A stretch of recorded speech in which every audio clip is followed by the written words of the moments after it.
They say the moon never makes mistakes with mates. They lied. On the night Edwin finally met her fated mate in front of the entire pack, he inhaled her scent, eyes widening with recognition, and rejected her like she was dirt on his boots. The bond shattered in her chest. Before the pain stopped burning, before her knees even hit the stone, she made one terrible decision. She ran. Straight through the border into the forest everyone whispered about. Into the territory of the one wolf mothers used as a threat to frighten their cubs. The ruthless alpha of Blackthorn. The wolf who didn't believe in mates. The monster who'd killed his own father.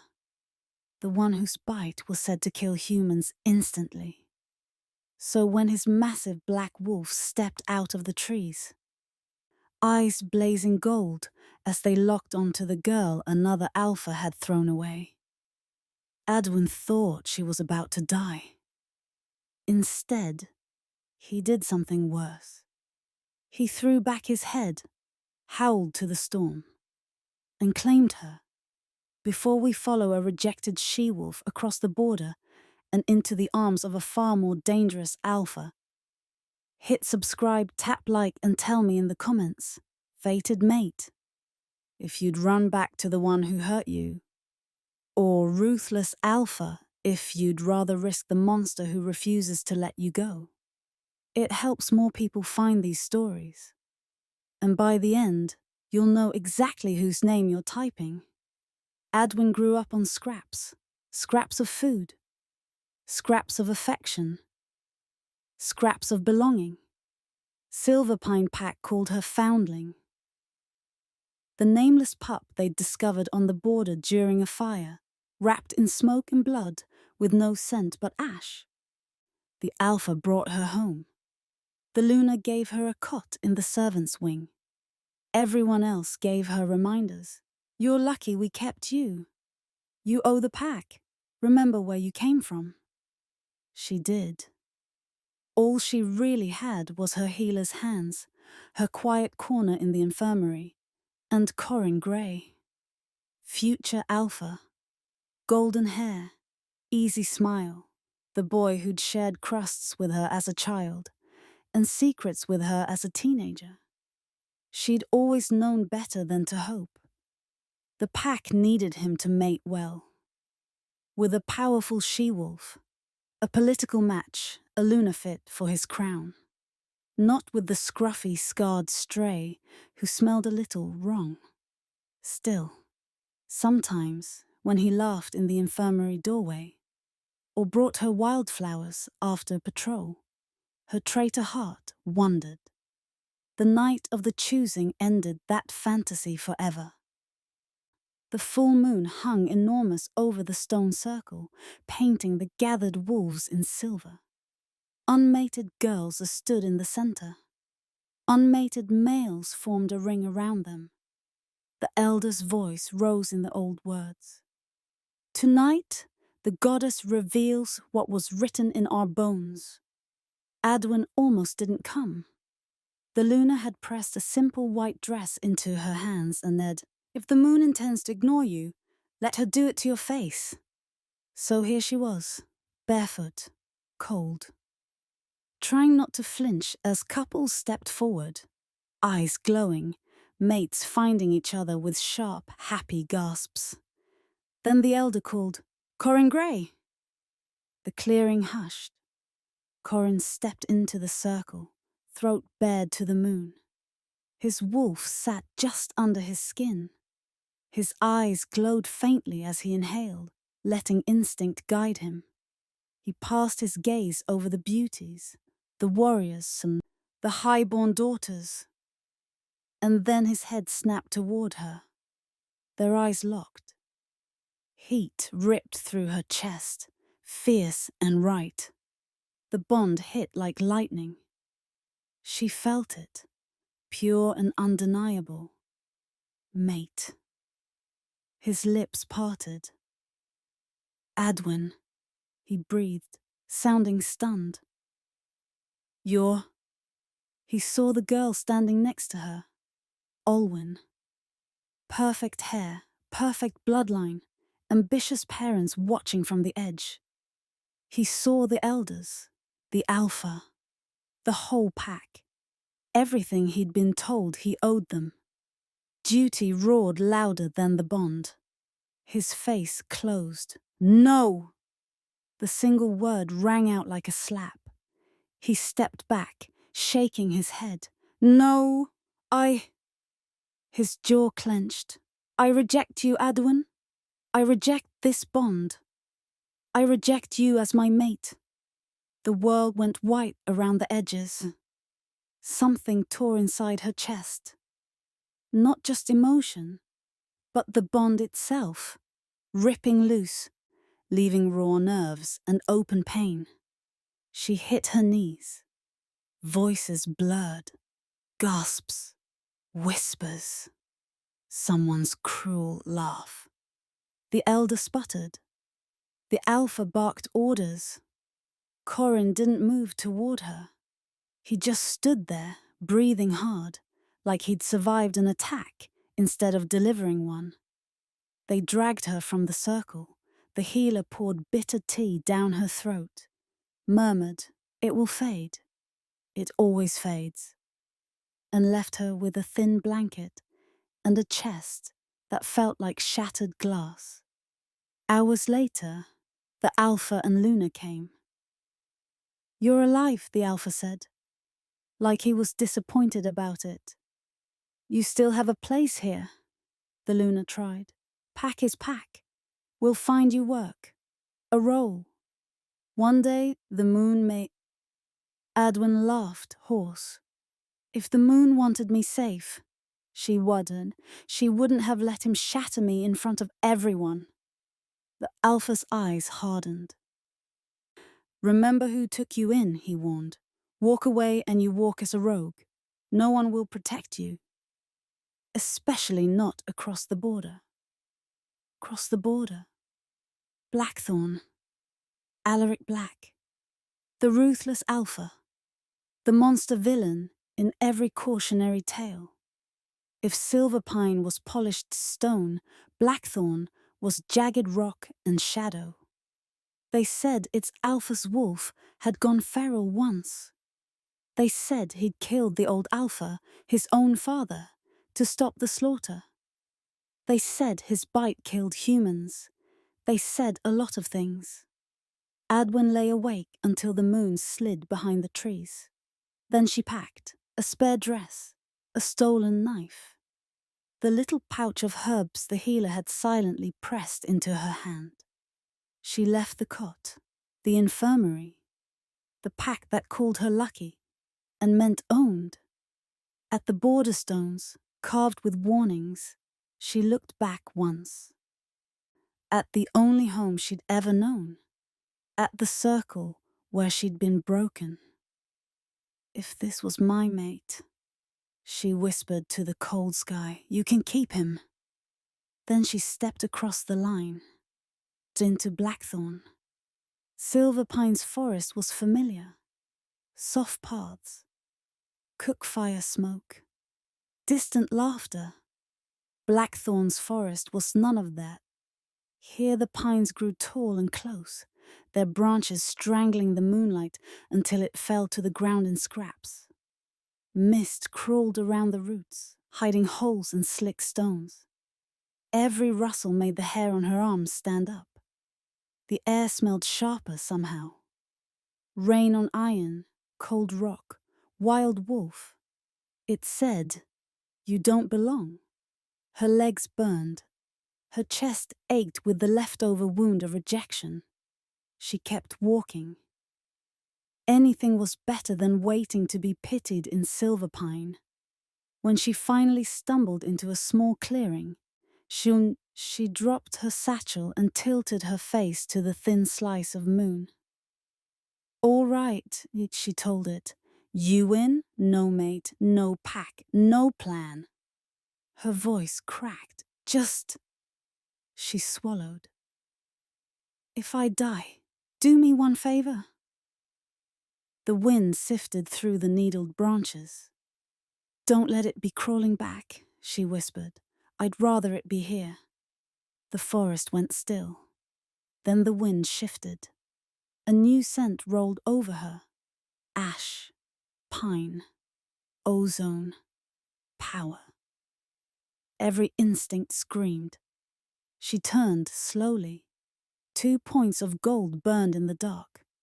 Stepped out of the trees like shadow-given form. A wolf bigger than any she'd ever seen. Not silver pine big. Something else.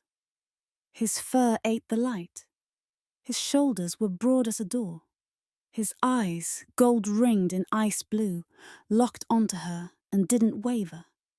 He inhaled, her knees nearly buckled under the weight of that single breath. "Hi," she said, because fear made her stupid. "If you're going to eat me, I just ask. You start with my ex. He's more filling." A low sound rumbled out of his chest. Not quite a growl, not quite a laugh. He padded closer. Adwin forced herself not to run. Running meant chase. Chase meant teeth. He circled her once, slow, gaze flicking over her bare feet, her thin dress, the invisible wound in her chest. He sniffed the air again, his pupils blew wide.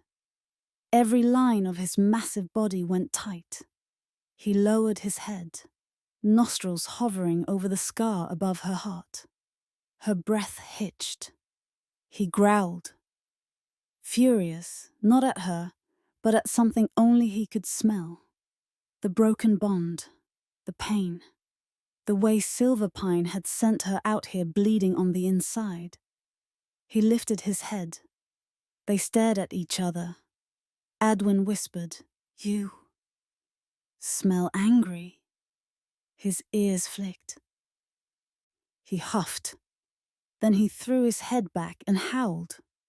The sound tore through the forest, a wild, raw declaration that left no room for debate. Mine. She felt it in her bones. Panic shivered through her. "No," she said, backing away now. "You don't get to. I already..." He lunged, not at her throat, at the space in front of her, slamming his paws into the ground so hard it shook. She fell backward, palms scraping on roots. His shadow swallowed her. He loomed over her, chest heaving, eyes wild. He could have ripped her apart. Instead, he did something stranger. He lowered himself slowly until his huge body pressed against her side, caging her in without actually pinning her. He tucked his nose into the curve of her neck and inhaled, a broken sound shuddering out of him. "Mine," his wolf said again. Then, his shape blurred. Fur sank. Bone shifted. One heartbeat, he was a beast. The next, a man crouched over her, breath rough. Dark hair, sweat wet. Scarred chest. Hands braced on either side of her head, holding himself back. His eyes were the same, gold edged in cold blue. "Who rejected you?" He rasped.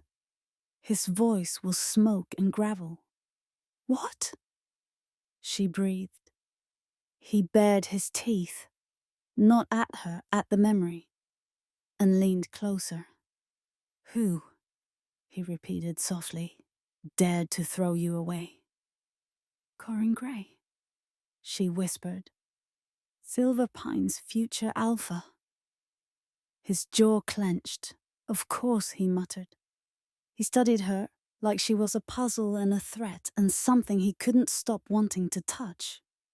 "Do you know who I am?" he asked. She swallowed. "Judging by the dramatic entrance?" She said. "The local tour guide?" a hoarse huff escaped him. "Alaric Black," he said. "Alpha of Blackthorn."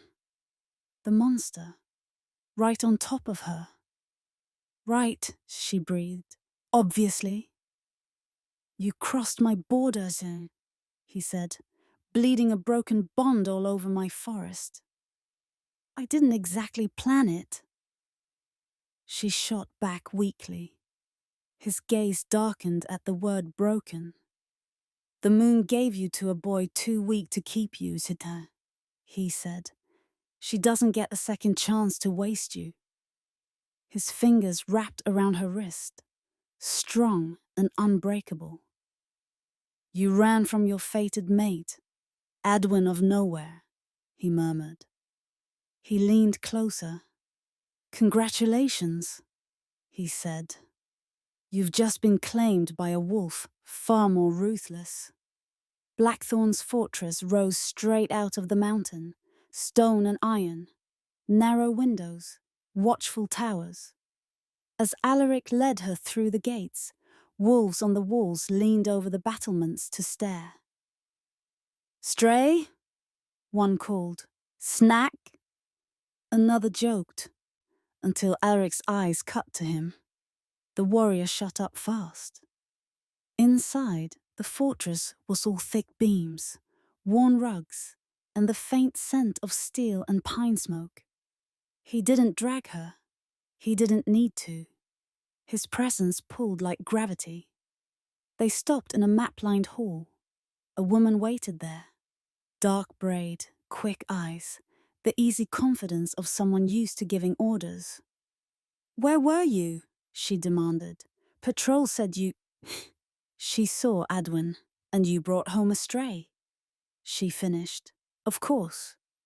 "Sarah," Alaric said, "this is Adwin, Silverpine's mistake." Sarah's gaze sharpened. "Choosing was tonight," she said.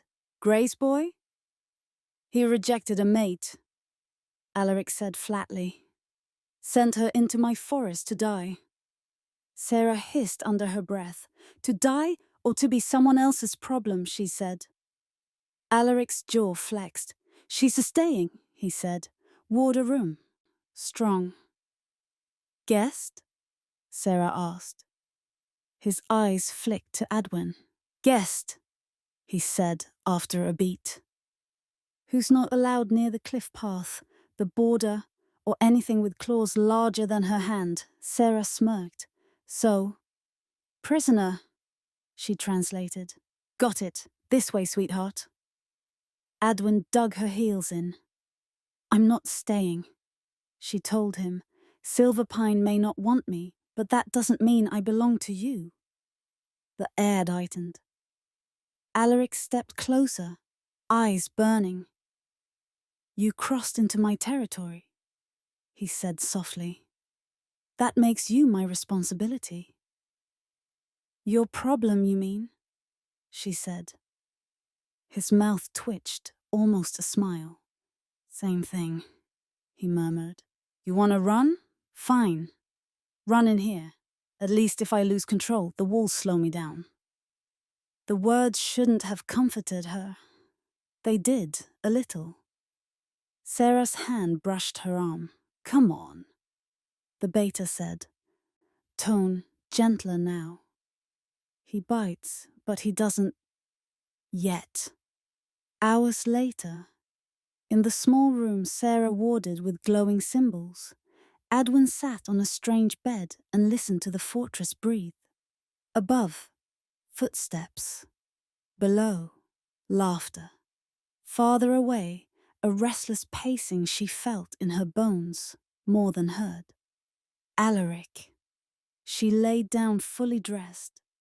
Sleep came in snatches, broken by flashes of the circle, of Corin's face as he said, "I reject you." At some point, her chest stopped feeling like an open wound and started feeling more like a bruise. It still hurt. Just less. In the morning, she made a decision. She was done being something kept. If she had to stay here, she'd learn, work, earn her place. When Sarah came to check on her, Adwin said, "I want to train." Sarah blinked. "Most people start with 'I want breakfast,'" she said. "I want to not be helpless." Adwin replied, "Is that on the menu?" Sarah's grin was all teeth. "Welcome to Blackthorn," she said. "We eat helpless for breakfast." Training was pain. Good pain. Sarah knocked her down until Adwin's elbows were bruised, and her pride had no softness left. But with each fall, something inside Adwin knit itself tighter. Stance, block, roll, strike. "Again!" Sarah would bark. Adwin would groan, obey, and get up. Blackthorn wolves watched from the edges of the yard, murmuring. At first, rogue, foundling, silver pine, later, ours. Alaric never joined the sessions. He watched from the shadows instead. From a balcony, from a doorway, from the edge of the training field. If he noticed when she stumbled, his jaw tightened. If she laughed with Sarah, his shoulders eased. He was everywhere and nowhere. Keeping a distance he clearly didn't trust himself to close. At night, Adwin felt him more than saw him. His wolf brushed her mind like a restless wind at the back of her thoughts. Not words, just presence. "You're not alone," it said. She pretended it annoyed her. It didn't. Weeks passed. The bond wound in her chest dulled. Sometimes she almost forgot Corin's face. Then she'd catch the way Alaric flinched when his wolf surged too close to the surface, the way he dug claws into his own palms until they bled to stay in control. Sarah let things slip. About his father going feral. About the chains in the old alpha's room. About laws that said an alpha who lost control had to die. "His wolf is cursed," Sarah said quietly one evening, as they wrapped Adwin's wrists. "Mate bonds hit us harder than others. He's terrified biting you will kill you." Adwin stared at the faint, ghostly scar over her heart. "One alpha rejects me," she muttered. "The next is afraid claiming me will be the end of his life. I'm starting to think the moon has a sense of humor." She didn't say the other thought. That part of her wanted him to bite anyway, to choose her fully, even if it burned them both. The night Silverpine arrived, the sky was a flat sheet of grey. The watch horn cut through the usual chatter in the hall. "Visitors," Sarah said, nose wrinkling. "Smell that? Pine pride and cheap cologne." Adwin's stomach dropped. She knew that scent. Alaric met the delegation in the main hall. Adwin watched from the upper gallery, hands gripping the railing. Silverpine's alpha entered first. Cloak damp, expression tight. Corin walked at his side. He looked worn. Older. In a way that had nothing to do with time. His eyes swept the hall. Found her. Pain flashed across his face. "Alaric," the Silverpine alpha said. "We come under truce, seeking the return of one of our own." Alaric lounged on the stone chair like it was a throne he'd built himself. The wolf in him sat up. The second Corin said, "Adwin." Her name still hurt in his mouth. "She's not yours," Alaric said lazily. "You made that very clear." Corin's jaw flexed. "I rejected the bond," he said, looking only at her. "I didn't reject you." A bitter laugh bubbled in her throat. "You said the words," she cooled down, "in front of everyone." He flinched but pushed forward. "I was afraid," he said. "I thought the pack needed me to mate, better, to choose power over."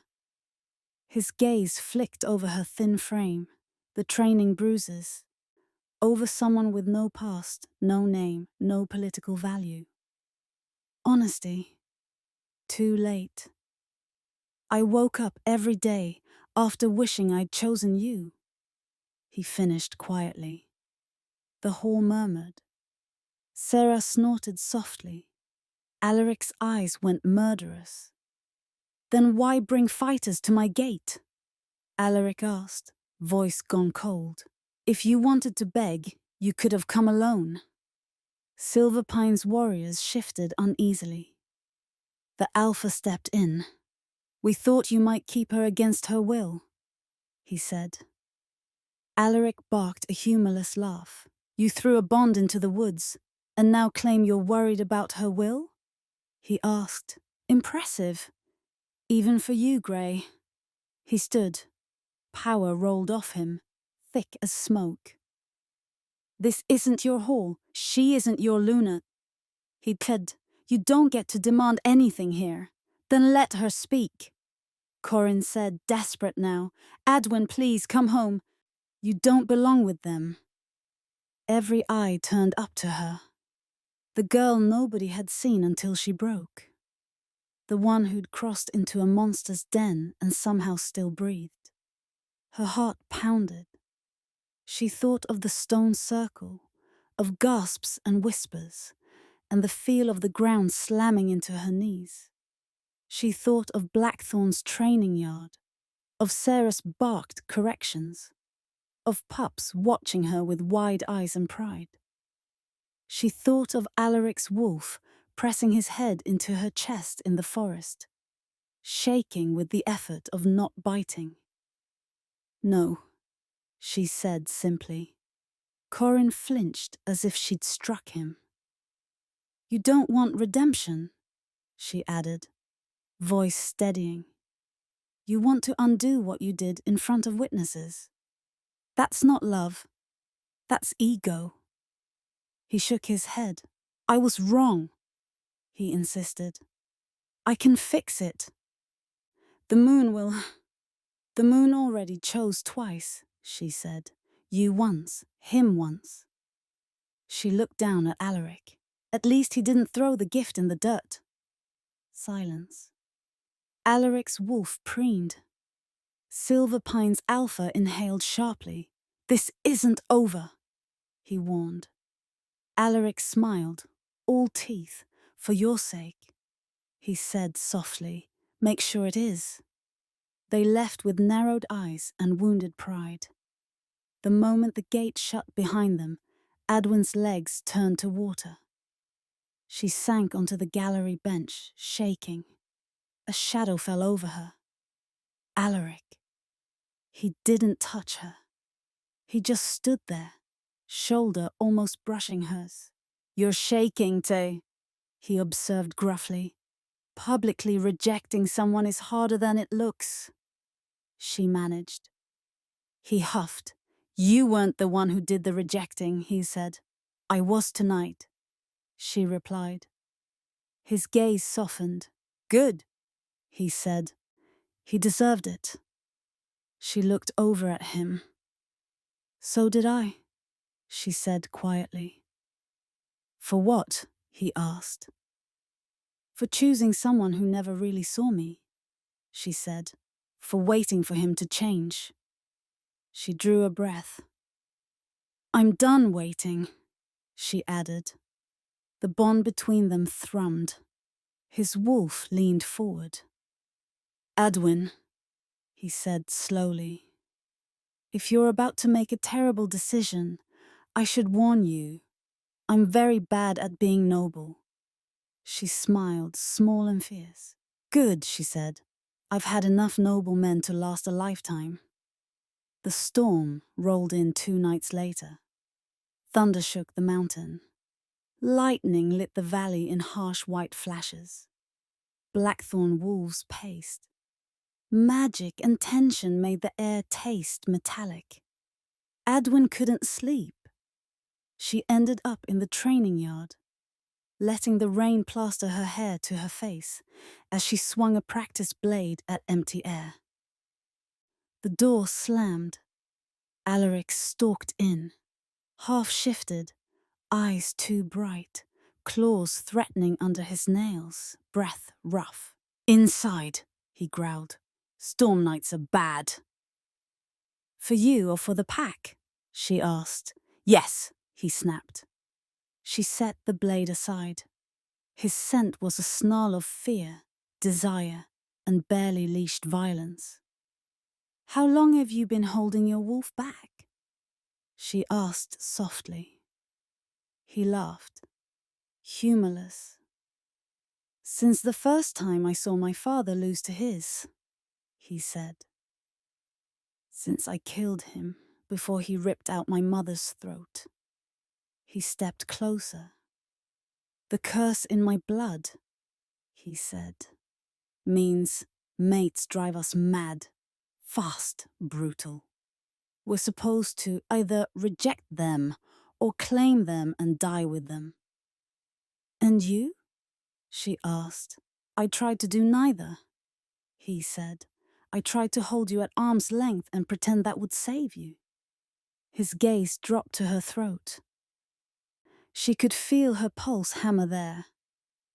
If I bite you, he said, voice low and ragged. Every law says the magic will kill you. If I don't, this half bond will tear us both apart. And I'll take half my pack with me when I finally snap. You're saying we only get tragedy? She whispered. I'm saying the moon stacked the deck, he said. Rain battered the walls. His wolf pushed. He trembled with the effort of keeping his human skin on. Tell me to chain myself, he ground out. Tell me to send you away. Tell me to do anything but what I want to do. She stepped closer instead. Her fingers brushed his jaw, rough with stubble. What do you want to do? She asked. His eyes closed. When I scented you in my forest, he said, voice cracking. For the first time in years, the noise in my head went quiet. I slept, Adwin. Real sleep. No chains. No fear. He opened his eyes. Every part of me wants to keep that, he admitted. Her heart clenched. Then keep it, she said. Don't you understand? He snapped. Keeping it might kill you. And not keeping it might kill you, she shot back. I didn't cross into your woods to watch you die noble. She took a breath. Everyone in Silverpine wanted the version of me that kept quiet and said thank you, she said. You're the first person who looks at me like I'm allowed to choose. She lifted her chin. I choose you, she said. Even if it hurts. Even if it's a terrible idea. Even if the moon has to scramble to keep up. His control snapped. Not in rage. In surrender. He grabbed her, hauled her in, kissed her like he'd been starving, and she was the first real food in years. The bond flared. Magic crackled between them. He tore himself back with a curse, hands shaking. This is your last chance to run, he rasped. I'm tired of running, she said simply. She tipped her head, baring her throat. I'm not Corin, she added. I don't want a safe half-life. I want this life with you, or not at all. His breath hitched. Say it clearly, he said, one more time. I choose your bite, she said. I choose your curse. I choose you. He groaned. The wolf surged. He shifted mid-breath, black fur exploding where skin had been. The beast loomed. He nuzzled her throat once, a question. She nodded. He struck. Pain lit her veins. Not like Corin's rejection, sharp and tearing. This was a burning flood, magic slamming into old wounds, breaking, remaking, shredding the leftover bond to Silverpine and weaving something new in its place. She screamed. He held on. His teeth sank just deep enough to pour his wolf into her blood, to mark, to claim, to anchor. Then he ripped himself back, staggering, fur slick with rain and tears.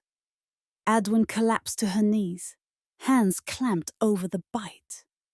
For a moment, everything went white. Then, the pain shifted, from devouring to searing, from searing to throbbing, from throbbing to breath.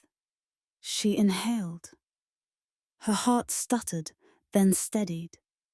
The wound closed under her palms, skin knitting clean. When she finally lifted trembling fingers, there was no gaping tear, just a new mark. Dark, intricate, edged like a wolf's teeth. His mark. The bond snapped tight between them, no longer frayed, no longer glitching, a clean, bright line singing with connection. In Alaric's mind, the wolf settled. The constant white noise of hunger and rage. Gone. For the first time in his life, he felt his wolf stretch out quietly and lie down, content. He shifted back with a shudder. "Adwin," he whispered. She looked up. Her eyes glowed faintly. Not gold, not blue. Something in between. "I'm alive," she croaked. He laughed, broken and wild. "You're alive, he repeated, almost disbelieving. "The bite didn't kill me," she finished. "Not yet." She swayed. He lunged forward, arms catching her, pulling her against his chest. "Don't ever do that again," he muttered into her hair. "Which part?" she asked weakly. "The choosing you or the not dying?" He huffed a shaky laugh. "Either," he said. "Neither. Just stay." She curled her fingers into his back. "Fine," she murmured. "But if the moon asks, this was your idea." Lightning split the sky. The storm howled. Inside the fortress walls, a curse broke and reformed into something new. Word of the claiming spread through Blackthorn like wildfire. By dawn, every wolf knew their alpha had bitten the Silverpine stray. She'd lived, and the restless rage that had stalked their alpha for years had gone quiet. Sarah eyed them both in the infirmary, arms crossed. "Does it hurt?" she asked Adwin, nodding at the fresh mark. "Yes," Adwin said honestly. "Then, less than being rejected." Sarah's lips twitched. She turned to Alaric. "And you?" she asked. "Any sudden urges to eat your own shadow?"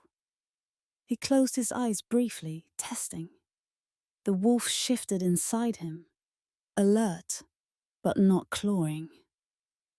"No," he said, slowly.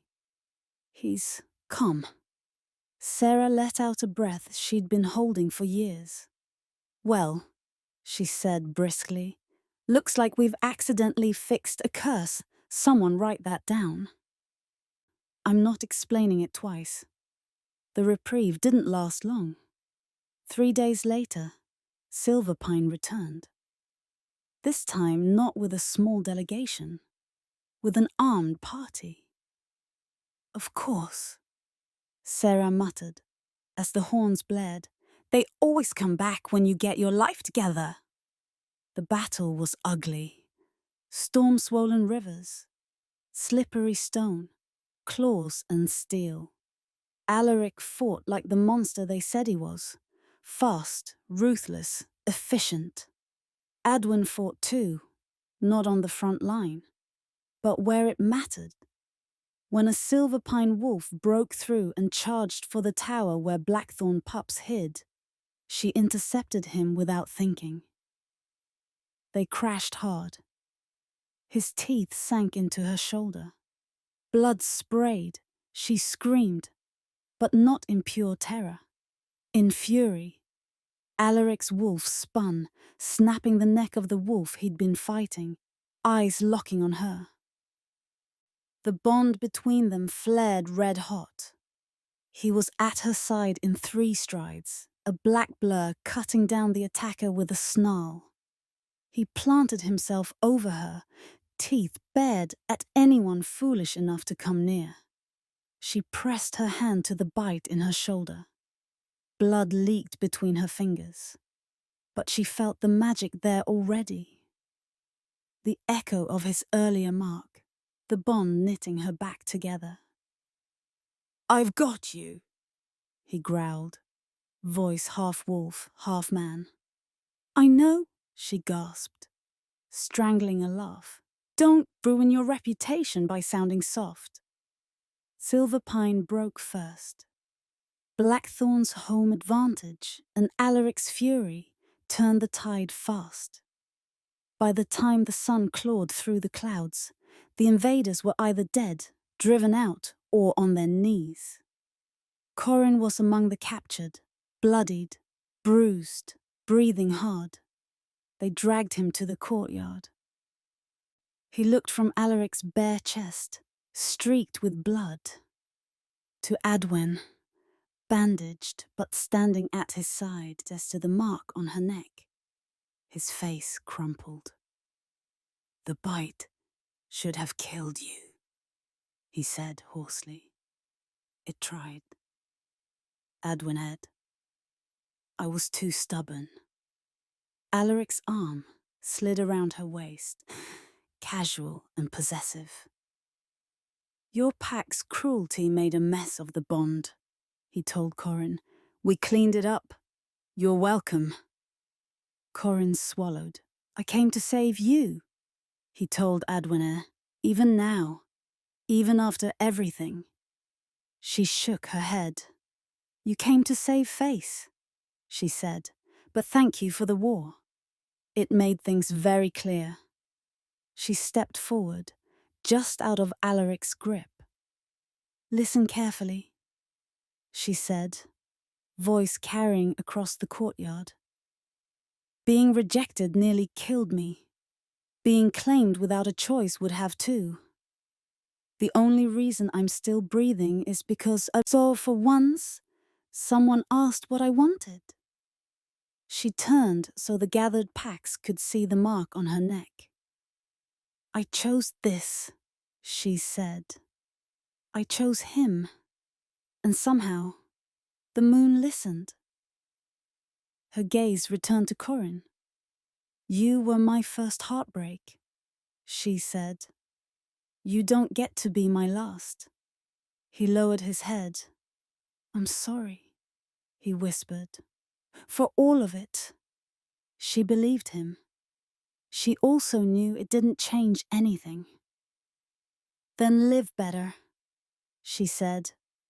"Choose someone without waiting for the goddess to shove her in your face." Alaric squeezed her side, pleased. "Get him off my land," he ordered. As Silver Pine limped away, Blackthorn wolves lifted their faces to the clean post-storm sky. No more cursed alpha, no more half-bond, just something new and dangerous and theirs. Later, as dusk painted the valley in purple and gold, Adwin and Alaric stood on the fortress balcony. He rested his chin on her shoulder, arms wrapped around her waist. "Do you ever miss it?" he asked quietly. "Silverpine?" She thought of the stone circle, the whispers, the thin blanket in the servant's wing. "No," she said. Then, Sometimes I miss the girl who still thought the moon owed her something. And now? He asked.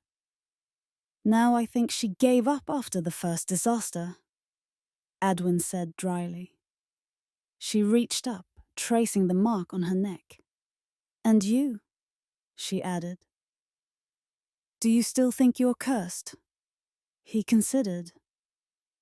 The curse said a mate would kill me, he said. You did the opposite. I almost killed you, she reminded him.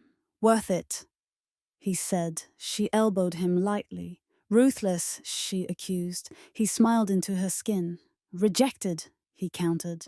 And very glad of it, she laughed, the sound bright in the evening air. Below them, blackthorn wolves moved through the courtyard, on tent, busy, unafraid. I was nothing but a mistake in Silver Pine, she said quietly. Alaric kissed her mark. Here, he said. So, you're the miracle that finally shut my wolf up. She rolled her eyes, but her chest felt warm. You're terrible at romantic speeches, she told him. I have other talents, he said. She tilted her head back against him. Show me, she challenged. He did. Slowly, thoroughly, with all the ruthless devotion of a man who'd been handed a second chance and refused to waste it. They say the moon never makes mistakes with mates. But when Adwin looked at the scar on her neck, and the ruthless alpha whose arms felt more like home than any pack house ever had, she decided some mistakes were really just the universe shoving you out of the wrong arms and into the only ones willing to bleed, bite, and burn the world before they ever reject you.